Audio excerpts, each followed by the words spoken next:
ਮਾਛੀਵਾੜਾ ਵਿਖੇ ਭਾਰੀ ਮੀਂਹ ਕਾਰਨ ਸਤਲੁਜ ਦਰਿਆ ਦੇ ਵਿੱਚ ਵਧਦਾ ਪਾਣੀ ਦਾ ਪੱਧਰ ਨੇੜਲੇ ਪਿੰਡ ਤੁੱਲੇਵਾਲ ਵਿਖੇ ਤੁਸੀਂ ਬੰਦੀਆਂ ਠੋਕਰਾਂ ਨੂੰ ਖੋਰਾ ਲਗਾਉਣ ਲੱਗਿਆ, ਜਿਸ ਦੇ ਬਚਾਅ ਦੇ ਲਈ ਪੁਲਿਸ ਪ੍ਰਸ਼ਾਸਨ ਅਤੇ ਸਿੰਚਾਈ ਵਿਭਾਗ ਦੀ ਨਿਗਰਾਨੀ ਹੇਠ ਬੋਰੀਆਂ ਅਤੇ ਪੱਥਰ ਲਗਾ ਕੇ ਮੁਰੰਮਤ ਦਾ ਕੰਮ ਜਾਰੀ ਰੱਖਿਆ ਹੋਇਆ ਹੈ। ਸਤਲੁਜ ਦਰਿਆ ਦਾ ਪਿੰਡ ਤੁੱਲੇਵਾਲ ਨੇੜੇ ਤੁਸੀਂ ਬੰਨ ਹਮੇਸ਼ਾ ਨਾਜ਼ੁਕ ਸਥਾਨ ਰਿਹਾ ਹੈ ਤੇ ਇੱਥੇ ਜਦੋਂ ਵੀ ਹੜ੍ਹਾਂ ਵਾਲੀ ਸਥਿਤੀ ਆਈ ਹੈ ਤਾਂ ਬੰਨ ਨੂੰ ਖਤਰਾ ਖੜਾ ਹੋ ਜਾਂਦਾ ਹੈ।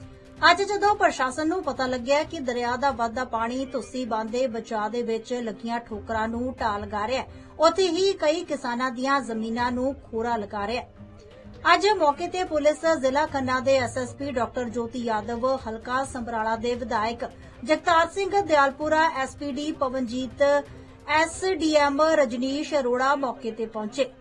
Bureau report, Jagbani TV.